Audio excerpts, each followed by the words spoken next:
ನಿಮ್ಮ ಹಳೆಯ ಚಿನ್ನದ ಒಡವೆನ ಅಧಿಕ ಬೆಲೆಗೆ ಮಾರಬೇಕೆ? ಆಟಿಕಾಗೆ ಕಾಲ್ ಮಾಡಿ 8880 Attica gold company. Guarantee news ನಲ್ಲಿ ಮತ್ತೊಂದು ಸ್ಫೋಟಕ ಸುದ್ದಿ. ಒಂದೇ ಬ್ಯಾಂಕ್ ಖಾತೆ, ಸಾವಿರಾರು ಫಲಾನುಭವಿಗಳು. ಗೃಹಲಕ್ಷ್ಮಿ ಯೋಜನೆಯಲ್ಲಿ ಅಸಲಿಗೆ ಏನಾಗಿದೆ ಗೊತ್ತಾ? ಅದರ ಪಿನ್ ಟು ಪಿನ್ ಮಾಹಿತಿ ಗ್ಯಾರಂಟಿ ನ್ಯೂಸ್ ನಲ್ಲಿ.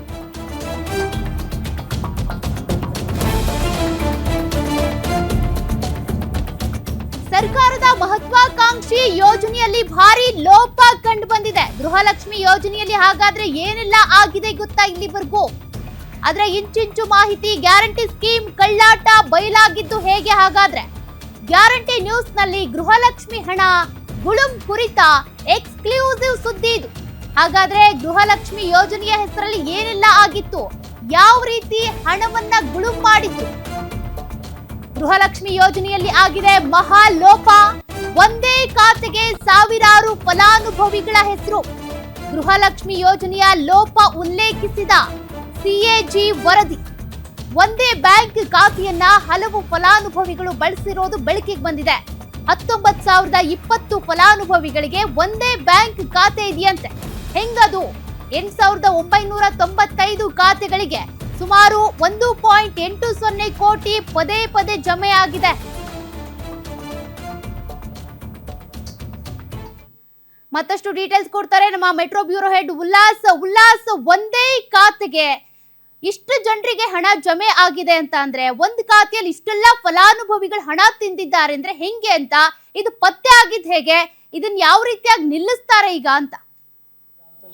ಸೌಖ್ಯ, ಇತ್ತೀಚೆಗೆ ಸಿಎಂ ಒಂದು ಮಾತನ್ನು ಹೇಳಿದರು, ಡಿ.ಕೆ. ಶಿವಕುಮಾರ್, ಗೃಹಲಕ್ಷ್ಮಿ ಮತ್ತು ಗೃಹ ಜ್ಯೋತಿ ಯೋಜನೆ ಏನಿದೆ ಅದನ್ನು ಮರುಪರಿಷ್ಕರಣೆ ಮಾಡಬೇಕು ಅನ್ನುವಂತಹ ಒಂದು ತೀರ್ಮಾನಕ್ಕೆ ಸರ್ಕಾರ ಬಂದಿದೆ ಅನ್ನುವಂತಹ ಒಂದು ಮಾತನ್ನು ಹೇಳಿದರು. ಇದ್ರ ಬೆನ್ನಲ್ಲೇ ಇತ್ತೀಚೆಗೆ ಮಹಿಳಾ ಮತ್ತು ಮಕ್ಕಳ ಕಲ್ಯಾಣ ಇಲಾಖೆ ಅಧಿಕಾರಿಗಳ ಜೊತೆ ಸಭೆಯನ್ನು ನಡೆಸಿದಂಥ ಸಂದರ್ಭದಲ್ಲೂ ಕೂಡ ನನ್ನ ಗಮನಕ್ಕೆ ಬಂದಿದೆ, ಸುಮಾರು 1,30,00,000 ಗೃಹಿಣಿಯರು ಈಗಾಗಲೇ ಗೃಹಲಕ್ಷ್ಮಿ ಯೋಜನೆಯನ್ನು ಪಡಿತಿದ್ದಾರೆ. ಇದು ಸಾಕಷ್ಟು ಮಿಸ್ಯೂಸ್ ಆಗ್ತಾ ಇದೆ ಅನ್ನುವಂತಹ ಒಂದು ಮಾತನ್ನು ಹೇಳಿದರು. ಇದ್ರ ಬೆನ್ನಲ್ಲೇ ಸಂಪೂರ್ಣವಾದಂಥ ಒಂದು ಪರಿಷ್ಕರಣೆ ಆಗಬೇಕು ಅನ್ನುವಂಥ ಒಂದು ಸೂಚನೆಯನ್ನು ಅಧಿಕಾರಿಗಳಿಗೆ ಕೊಟ್ಟಿದ್ರು. ಇದೀಗ ಮಹಿಳಾ ಮತ್ತು ಮಕ್ಕಳ ಕಲ್ಯಾಣ ಇಲಾಖೆ ಅಧಿಕಾರಿಗಳು ನಡೆಸಿದಂತಹ ಸರ್ವೆಯಲ್ಲಿ, ಜೊತೆಗೆ ಸಿಎಜಿ ವರದಿಯಲ್ಲಿ ಯಾವ ರೀತಿಯಾದಂತಹ ಗೃಹಲಕ್ಷ್ಮಿ ಯೋಜನೆ ಮಿಸ್ಯೂಸ್ ಆಗ್ತಿದೆ ಅನ್ನುವಂಥ ಒಂದು ಅಂಕಿಅಂಶವನ್ನು ಈಗಾಗಲೇ ಮುಖ್ಯಮಂತ್ರಿಗಳ ಗಮನಕ್ಕೆ ತರುವಂಥ ಕೆಲಸವನ್ನು ಅಧಿಕಾರಿಗಳು ಮಾಡಿದ್ದಾರೆ.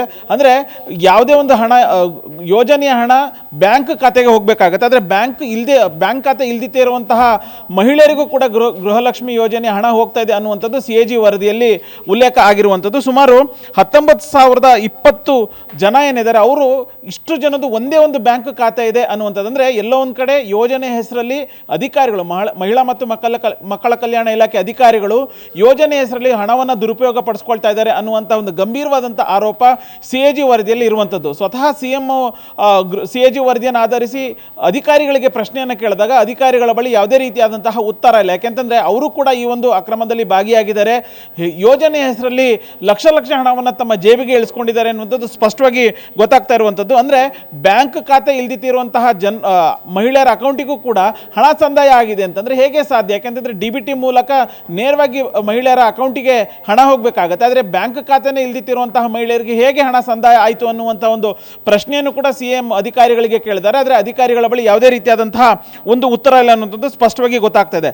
ಅದರಲ್ಲಿ ಕಡಿಮೆ ಅಲ್ಲ, 10,36,000 ಜನ ಗೃಹಿಣಿಯರ ಅಕೌಂಟಿಗೆ ಬ್ಯಾಂಕ್ ಖಾತೆ ಇಲ್ದಿತ್ತಿದ್ರು ಕೂಡ ಅವರ ಅಕೌಂಟಿಗೆ ಹಣ ಸಂದಾಯ ಆಗಿದೆ ಅನ್ನುವಂತಹ ಒಂದು ವರದಿಯನ್ನು ಅಧಿಕಾರಿಗಳು ಕೊಟ್ಟಿದ್ದಾರೆ. ಸೊ ಸಿಎಜಿ ವರದಿಯಲ್ಲಿ ಯಾವೆಲ್ಲ ಅಂಶಗಳು ಲೂಪ್ ಹೋಲ್ಸ್ ಆಗಿದೆ ಅನ್ನುವಂಥದ್ದನ್ನ ಅಧಿಕಾರಿಗಳ ಪ್ರಶ್ನೆಯನ್ನು ಕೇಳಿದಾಗ ಅಧಿಕಾರಿಗಳ ಬಳಿ ಯಾವುದೇ ರೀತಿಯಾದಂತಹ ಉತ್ತರ ಸಿಕ್ಕಿಲ್ಲ. ಸೊ ಹೀಗಾಗಿ ಸ್ವತಃ ಸಿಎಂ ಅಧಿಕಾರಿಗಳಿಗೆ ಮತ್ತೆ ನೀವು ಈ ರೀತಿಯಾದಂಥ ನಿಮ್ಮ ಹಣದಾಸೆಗೆ ನೀವು ಮಾಡಿರುವಂಥ ಎಡವಟ್ಟಿಗೆ ನಾವು ಕಷ್ಟಪಟ್ಟು ಒಂದು ಯೋಜನೆಯನ್ನು ಘೋಷಣೆ ಮಾಡಿದ್ದೀವಿ, ಅದು ಮಿಸ್ಯೂಸ್ ಆಗ್ತದೆ, ದುರುಪಯೋಗ ಆಗ್ತದೆ, ಯೋಜನೆ ಹೆಸರಲ್ಲಿ ಅಧಿಕಾರಿಗಳು ಹಣವನ್ನು ತಮ್ಮ ಜೇಬಿಗೆ ಇಳಿಸ್ಕೊಳ್ತಿದ್ದಾರೆ ಅನ್ನುವಂಥದ್ದು ಗೊತ್ತಾಗ್ತಿದೆ.